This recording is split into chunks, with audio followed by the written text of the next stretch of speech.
Salut les amis, j'espère que vous allez bien. Je m'appelle Guy avec KB Trainings. J'étais sur le point de dormir et j'ai reçu une question par... en fait, c'est pas par email, c'est dans le cours de CCNA 200-301.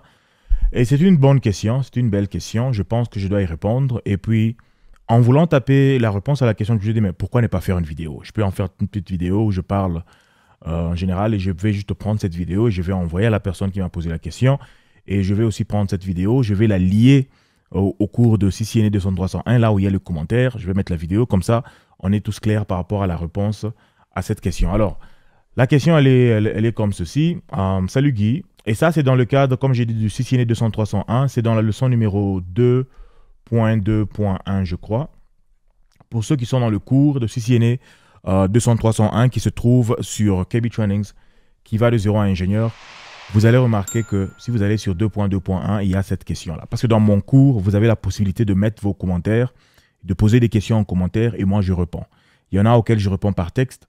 Il y en a aussi comme celui-ci, je réponds par vidéo. Donc, c'est une belle question et je pense que la réponse, elle est simple, elle est claire, mais je vais juste essayer ce format. Dites-moi si vous aimez cela, si vous aimez que je réponde aux questions en vidéo.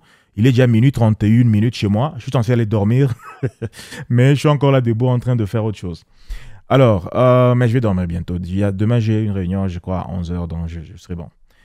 Alors, lorsqu'on crée des VLAN, est-il obligatoire de subdiviser en plusieurs adresses IP en fonction de VLAN?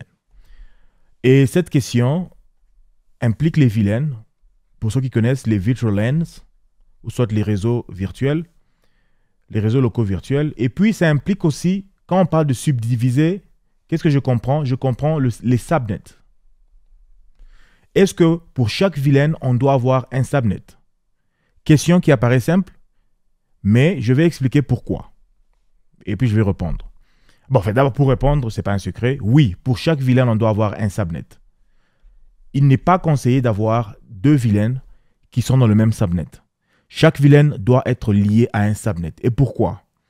Si vous avez déjà eu le temps de jouer un petit peu plus avec votre packet tracer, chose que nous faisons très souvent, surtout dans le cas de CCNA 200-301, vous allez remarquer que un routeur, dans le travail d'un routeur est de lier deux réseaux différents, connecter deux réseaux l'un à l'autre. Un routeur, si vous essayez de le configurer, c'est impossible de mettre deux interfaces dans un même réseau. Par exemple, ici j'ai l'interface Gigabit 00. Là-bas, j'ai Gigabit 01. Si je configure une adresse IP sur 01, je mets par exemple 10.0.0.1/24.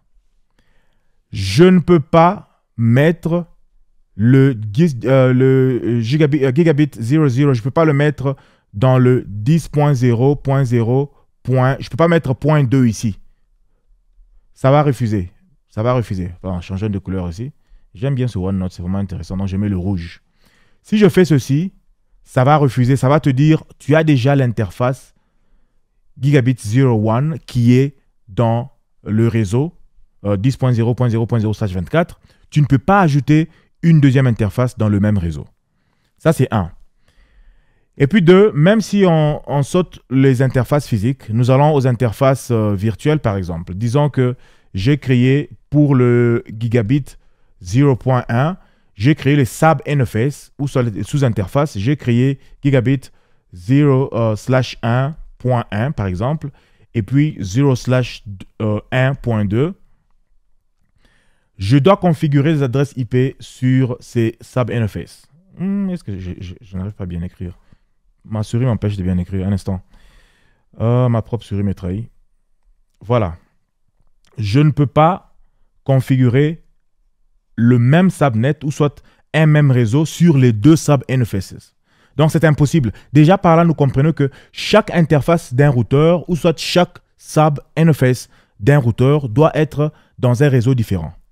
Et maintenant, vous demandez, mais pourquoi on a besoin de sub-interface ou soit on a besoin d'interface alors qu'on parle de VLAN? Le problème est que dans un VLAN, lorsque vous avez des équipements qui sont dans un VLAN, non seulement qu'ils communiquent au niveau du Layer 2, entre eux, au niveau de Layer 2, ils peuvent parler les uns aux autres, ils peuvent se voir, ainsi de suite. Ça, c'est très bien. mais ils doivent avoir une sorte de sortie, une porte plutôt de sortie vers l'extérieur qui va soit vers le default gateway pour aller dans un autre réseau ou soit dans un autre VLAN ou je ne sais pas quoi. Donc, chaque VLAN a besoin d'une adresse IP où tous les équipements vont pointer pour être routés vers l'extérieur. On parle du routage maintenant ici. Alors, cette interface-là, qui est de Layer 3, doit être normalement sur un routeur. Alors, si vous avez 4 VLAN dans votre réseau, je rentre ici, j'aime bien écrire. Si vous avez 4 VLAN dans votre réseau, allons dans les jaunes, votre réseau a 4 VLAN. VLAN, voilà. Tous ces 4 VLAN-là, 1, 2, 3, 4, sont connectés à un même routeur. Et ils sont connectés soit pour parler entre eux, soit pour que le routeur leur dise comment aller vers l'Internet, vers le ISP. Alors, si vous voulez que vos équipements qui sont à l'intérieur de ces VLAN puissent voir la porte de l'extérieur ou du monde extérieur, ils doivent avoir une adresse ou soit une interface qui se trouve sur le routeur. Et comme je vous ai dit, les interfaces ne peuvent pas être dans un même réseau. C'est ainsi que chaque interface doit correspondre à un réseau différent. Ce qui va faire que, là je dois prendre le vert, chaque interface ou soit chaque VLAN doit être dans un subnet différent. Le VLAN 1 peut être le subnet 1, VLAN 2 peut être le subnet 2, ainsi de suite. Alors, c'est ainsi que si vous avez un réseau du type, on vous donne par exemple 10.0.0.0/24, ce que vous devez faire maintenant, c'est subdiviser ce réseau en plusieurs sous-réseaux. Alors, au lieu d'utiliser /24, si c'est en interne, par exemple, si je suis à l'intérieur d'un réseau, d'un LAN, parce que je savais que dans le LAN, toute la plage 10 est disponible pour nous, ce que je vais faire, que je vais les séparer. Le premier VLAN va être 10.1. En fait, je peux laisser par exemple 10.0.0.0/24 comme le premier VLAN ou le premier subnet. Le deuxième va être 10.1.0.0/24. Le troisième plutôt va être 10.2.0.0/24, ainsi de suite. Donc, j'ai plusieurs subnets qui correspondent à plusieurs VLAN.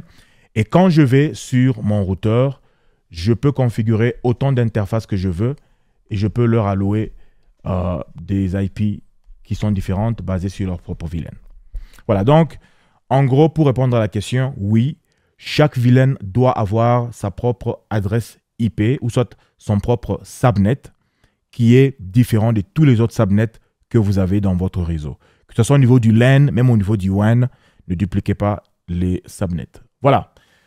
C'est tout pour cette vidéo improvisée, très improvisée. D'ailleurs, dès que je termine de faire ceci, je vais juste... je ne vais même pas faire le montage. Je crois qu'il n'y a rien à monter ici. Je vais laisser tout. Et puis, je vais juste faire un thumbnail. Je vais la poster sur YouTube.